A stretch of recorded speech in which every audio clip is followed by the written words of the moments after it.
Oh, naghuhugas ka na naman ng pinggan. Baka na naman yan, may mga kaning-kanin pa yan. Patanga-tanga ka maghugas ng pinggan pag huhugas lang ng pinggan? Paano ka ba pinalaki ng nanay mo? Hindi ka tinuruan maghugas ng pinggan? Pasensya na po, ma. Pasensya. Ako, lagi ka na si pasensya, hindi mo naman inaayos. Itaktak mo dyan sa kokote mo yung sinasabi ko sa'yo araw-araw. Naintindihan mo? Naintindihan mo? Opo, ma. Akala mo, kahit kailan, di kita magugustuhan. Isipin mo, paghuhugas lang ng pinggan, patanga-tanga ka, baka itira mo pa yung mga kalderong yan, ha? Nakikita kita maglinis eh. Pati yung lababo, hinuhugasan yan. Naintindihan mo? Opo. Sa dinami-dami ng babae sa mundo, ikaw ang iniakyat dito sa pamamahay ko. Simula pa lang, ramdam ko nang hindi ako tanggap ng biyanan ko. Pero dahil mahal ko ang asawa ko, pinili kong magtiis, manahimik at lunukin lahat ng sakit. O ayan, linis-linisan ka na naman. Hindi ganyan na pagwawalis, pati mga ilalim, silipin mo. At bago magwalis ha, napagpagan mo na yung mga gilid-gilid na yan, napunasan mo na. Hindi mo lilinisin yung nakikita mo lang, pati mga ilalim, mga nakatago, mga gabok, tatanggalin mo. Tapos na po, ma. Tapos na, sigurado ka? Opo. Papahimod ko sa'yo yan pagka nakita ko may mga gabok pa yan eh. Sige po, ma. Ulitin ko na lang. Oo, ayusin mo. Akala ko magkakaroon ako ng bagong pamilya. Pero sa bahay na ito, hindi manugang ang turing sa akin, kundi katulong. Hoy! Tingnan mo nga itong labahin mo. Tingnan mo nga yan. Minantsahan mo pa itong bagong t-shirt ko. O, tingnan mo. Eh, ma, Ayan o. Paano mo matatanggal yan? may mancha na po talaga to. Anong may mantsa sinasabi mo? Kabibili ko lang yan. Ikaw, yan trabaho mo, ayusin mo. Ha? Wala ka nang ginawang tama. Lahat ng trabaho mo palpak, nang gigigil na talaga ako sa'yo, babae ka. Sinasabi ko sa'yo. Pasensya na, ma. Ulitin ko na lang po paglaba. Natural na uulitin mo, ha? Alam nga ako pa maglaban yan. Ano na lang ang magiging trabaho mo dito? Lahat na lang, puro pasensya. Hindi mo naman nilalagay sa kokote mo yung sinasabi ko sa'yo. Araw-araw na lang nadadaldalan kita. Ilagay mo sa utak mo. Buisit ka talaga! Araw-araw kong hinihintay na sana dumating ang panahon na makita niya rin ang halaga ko. Pero hanggang kailan ako magtitiis?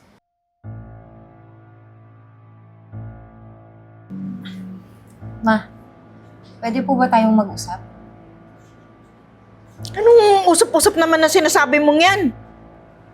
Gusto ko lang po sanang malaman kung bakit po lagi kayong galit sa akin. Ah, hindi mo alam? Ha?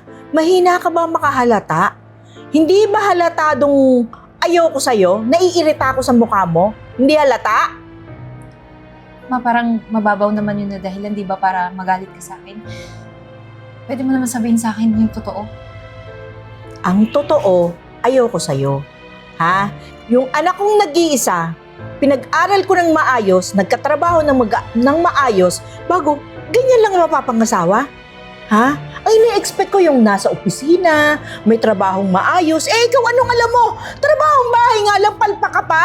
Ano? Ang pag-aasawa, hindi lang tabi lang kayo sa gabi, ganon? Hindi! Marami kang responsibilidad at yun ang hindi mo kayang gawin. Naintindihan mo? Ma, kung may mga pagkakamali man ako dito sa bahay, humihingi po ako ng pasensya. Pero sana po sa relasyon ng anak mo, huwag mo po kami ipaghiwalay. Nagmamahalan naman po kami. Eh di wag kang humiwalay. Kung makakatiis ka sa araw-araw na ganito yung pagsasama natin dalawa, gusto mo? Ha? Gagawin ko talagang impyerno yung buhay mo hanggat hindi ka humihiwalay sa anak ko. Naintindihan mo? Naintindihan mo? Hindi ko po yun magagawa. Hindi po yun ganun kadali. Oh, hindi mo pala magagawa eh. Eh di humanda ka sa laban natin dalawa. Alam mo, sinasayang mo lang oras ko. Mano bang umalis ka sa harapan ko, ha? Ikaw ba nakapagsaing na? May lalamunin na ba tayo? Ang dami-dami mong drama sa buhay. Umalis ka nga dyan sa harapan ko. Drama-drama nito. Eden, anong nangyayari sa'yo? Di ba nga sinabi ko sa'yo, umalis ka na sa bahay ng biyanan mo. Bakit ka nagtitiis dyan? Dahil mahal ko si Renz. Alam mo yun, mahal ko yung asawa ko. Hindi ko kayo umalis. Baka mag-alala siya kung saan ako pupunta na wala akong paalam, di ba? Eden, umalis ka dyan at kapag sumama yung asawa mo, mahal ka niya. Hindi yung hahayaan na lang niya na hindi ka niya pinakikinggan, nagtitiis ka dyan sa bahay ng biyanan mo. Pero, hindi ko alam eh.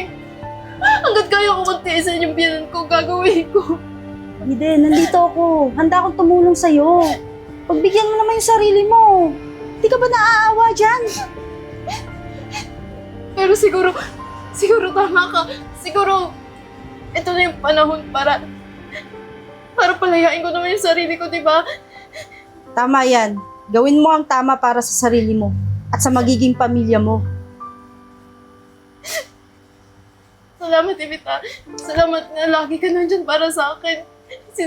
Inaalalayan mo ko lagi. Wala nga naman yun. Basta ikaw. Mahal ko ang asawa ko, pero natatakot ako na kapag ipinaglaban ko ang sarili ko, hindi niya ako paniwalaan at baka sa huli, pati siya ay iwan ako. Ano to? Ano ginagawa mo?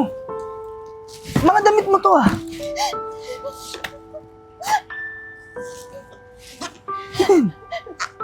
Friends, ayoko na. Pagod na ako. May nagawa ba ako? Hindi. Bakit naman bigla ang galing? Aalis ka? Bakit? May nagawa ba ako? Hindi ko kasi maintindihan eh. Galing akong trabaho tapos ngayon, naka-impake ka na, aalis ka. Okay naman tayo, diba? Wala kang nagawang mali, okay? Oo, yun naman pala eh.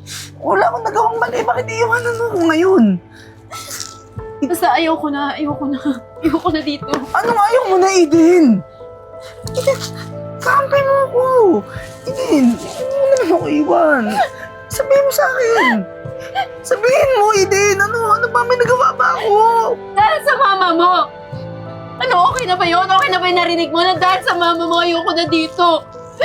Kasi yun naman yung gusto niya, di ba? Maghiwalay tayo kasi hindi ako para sa'yo.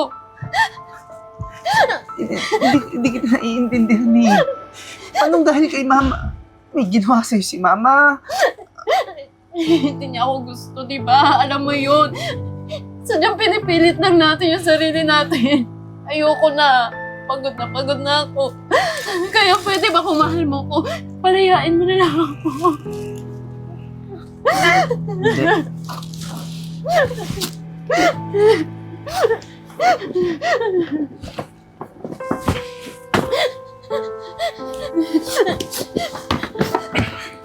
Teka lang, anong ginagawa mo? Alis ka? Hindi mo hayaang kitang umalis, Eden. Eden, mahal na mahal kita. Alam mo, sa totoo nga yan. Sa totoo nga yan, may plano akong bumukod na tayo eh. Nakabili na ako ng townhouse. Inaantay ko lang yung tamang panahon para i-surprise ka, pero hindi ko alam ginawa sa'yo ni Mama, pero baka ito nga yung tamang panahon para bumukod na tayo. Kaya kung aalis ka, kasama mo ko.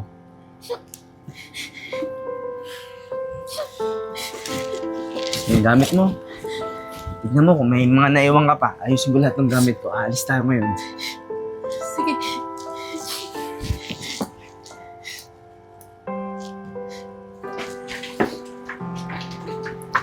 Hoy! Ano ibig sabihin nito? Renz! Ano ibig sabihin nito, Renz? Ba't kayo naka-impake? Ma, sana noong ko pa ito ginawa. Eh di ba dapat mag-asawa, bumubukod na? Oo, Renz. Pero nag-iisa kitang anak. Paano ka bubukod? Paano ako sasama ka sa babaeng yan? Maasawa ko si Eden. Dapat lang na magsama kami. Oo, pero anak, paano ako? Nag-iisa ako dito sa bahay. Alam mo na may edad na ako. Iiwanan mo ba ako ng tayo kong to? Ma, hindi naman sana tayo hahantong sa ganito.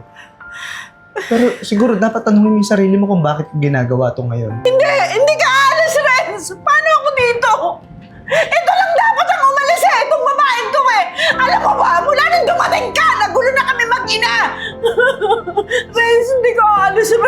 Renz. Wala akong kasama dito. Hindi ko kaya mabuhay na mag-isa, Renz. Alam mo yon. Wala akong masabi sa lahat ng ginawa mo sa akin, ma. Kung mahal mo ako, dapat mahal mo rin yung babaeng mahal ko. Sige na, Eden. Renz, mag-usap muna tayo, Renz. Renz! Ma! Sige, sumama ka sa babaeng yan!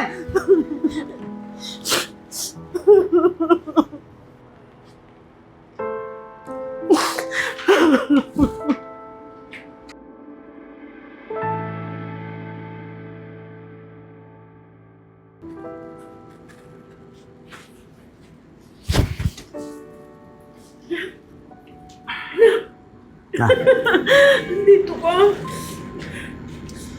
Birthday ko ngayon eh. Akala ko hindi mo na maaalala. kaya nga ako nandito, ma eh. Kasi, birthday mo. Miss na kita. Ma, miss na rin kita. Di naman nawala yung pagmamahal ko sa'yo. Pero, iba na kasi yung sitwasyon ngayon eh.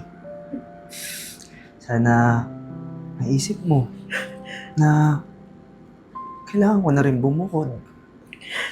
May asawa na po ako. Alam kong hindi mo gusto si Eden. Pero, ha? Bibigyan mo lang siya ng pagkakataon kilalanin. Magugustuhan mo rin siya. Mamahalin mo kung sino siya.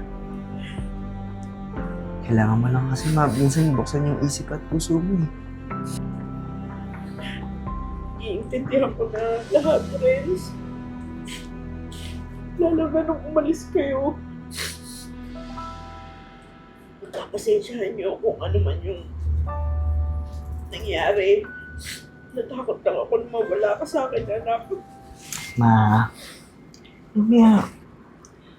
Matagal ka na namin napatawad ni Eden. Tsaka, araw-araw ako nagdadasal na dumating yung araw na maging okay tayong lahat. Masaya ako nakita kita ulit, ma. Tsaka, happy birthday. Salamat, anak. Mahal kita na. Eh, dahil birthday mo, may surprise kami sa'yo. Kasama ko si Eden ngayon. Eden!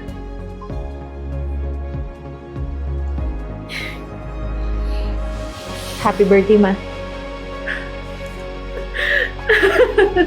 Magiging lola na ako. Sorry, Eden, ha. Sana mag-umpisa tayo ulit. Ma, Tawarin niyo ko pareho, ha. matagal na po kitang napatawad. Kalimutan na po natin yung nakaraan. Uy, Renz, excited ako. Malapit na yung kabuanan ni Eden. Tsaka, magandang gift ba to para sa'yo, ma?